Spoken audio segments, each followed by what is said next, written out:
Le lac Nasser et le haut barrage d'Aswan, ce ne sont pas juste des constructions. C'est vraiment le cœur, la source de vie de l'Égypte moderne. Aujourd'hui, on va voir ensemble comment l'Égypte s'apprête à lancer une transformation spectaculaire de ce monument emblématique grâce à une série de projets assez visionnaires. Voilà la grande question. Comment est-ce qu'on modernise une légende ? Après des dizaines d'années de bons et loyaux services, il ne s'agit plus seulement d'entretien, non, mais bien d'une réinvention, et une réinvention audacieuse. Alors voyons comment l'Égypte compte s'y prendre pour relever ce défi colossal. Pour commencer, il faut qu'on se rende bien compte de l'échelle.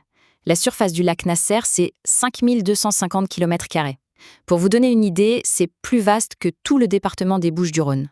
C'est une véritable mer intérieure qui s'étire jusqu'au Soudan. Et ce qui est peut-être encore plus fou, c'est sa capacité de stockage. 162 milliards de mètres cubes d'eau. C'est un véritable trésor liquide qui sécurise l'avenir de l'Égypte depuis sa création. Et il faut se dire que tout ça, ça a commencé il y a 66 ans, quand la première pierre du barrage a été posée.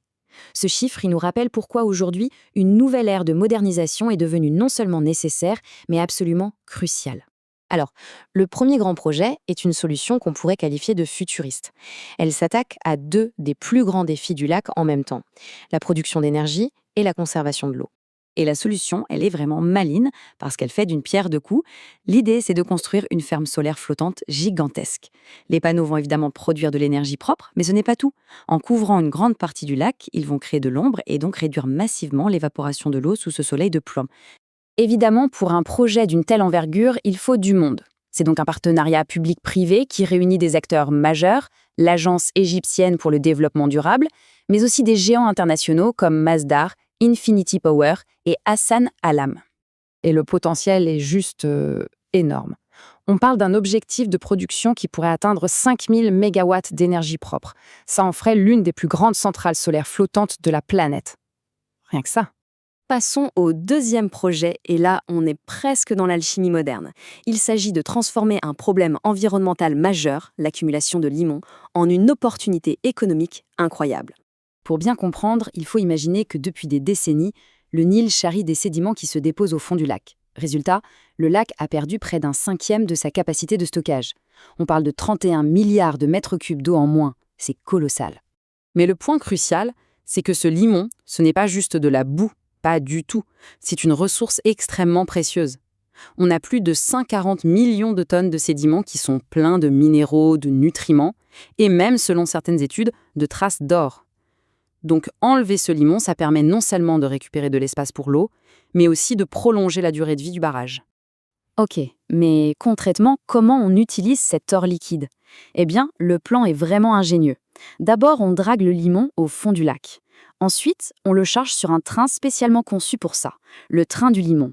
Ce train va l'acheminer vers des zones désertiques, comme le projet de Toshka, où ce limon sera mélangé au sable pour le transformer en terre agricole ultra fertile.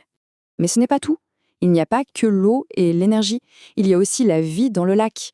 Il s'agit de restaurer la santé écologique d'un écosystème qui, à une époque, faisait vivre des milliers de personnes. Regardez un peu ces chiffres, c'est parlant.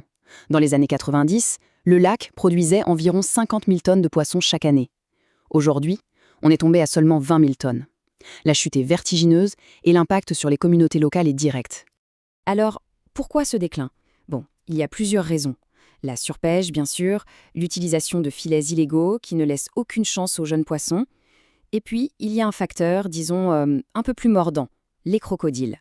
Sans prédateurs naturels dans cet environnement, leur population a explosé, ce qui a créé un vrai déséquilibre et a mis à mal les stocks de poissons. Face à ça, l'approche des autorités est intéressante. Elle est résumée par cet appel lancé directement aux pêcheurs locaux.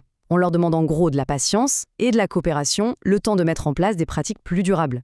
L'objectif final, c'est que la santé du lac soit restaurée pour que tout le monde puisse en profiter sur le long terme. Et on arrive maintenant au cœur du réacteur, si j'ose dire, la modernisation complète du haut barrage d'Aswan lui-même. C'est le gardien de la sécurité en eau de toute l'Égypte. Pour bien saisir l'importance de ce qui se passe, il faut regarder les dates. Le barrage a été inauguré en 1970. On est donc sur la toute première mise à niveau complète en plus d'un demi-siècle. C'est un véritable événement. Alors qu'est-ce qui va changer, concrètement ? Les améliorations sont majeures. Déjà, la capacité de production électrique va augmenter de 300 mégawatts. Ensuite, tous les vieux systèmes de surveillance vont être remplacés par une technologie numérique de pointe pour un suivi 24/7 en temps réel. Et enfin, pour la sécurité, le déversoir de Toshka va être agrandi pour mieux gérer les crues extrêmes et protéger le barrage pour les décennies à venir. Bon, on a vu plein de choses. Un projet solaire, le dragage du Limon, la modernisation du barrage. On pourrait croire que ce sont des projets séparés, mais en fait, pas du tout. Tout ça fait partie d'une seule et même stratégie complètement intégrée. Le projet solaire, c'est un double avantage. On produit une énergie renouvelable massive et en même temps, on protège la ressource la plus précieuse du lac, l'eau. Le dragage du Limon, lui, transforme un problème en deux solutions. On restaure la capacité du lac et on crée de nouvelles terres agricoles fertiles en plein désert. Double gain. Et enfin, la modernisation du barrage, c'est la clé de voûte. Elle renforce la sécurité de toute une nation et augmente en plus sa capacité à produire de l'énergie propre. Finalement, l'approche égyptienne est assez inspirante. Elle nous montre comment transformer des problèmes, des passifs, en véritables opportunités. Et alors que partout dans le monde, les infrastructures vieillissent, ça pose une question fondamentale. Comment allons-nous, nous aussi, transformer nos plus grands problèmes en nos plus grands atouts? C'est une réflexion qui est plus pertinente que jamais.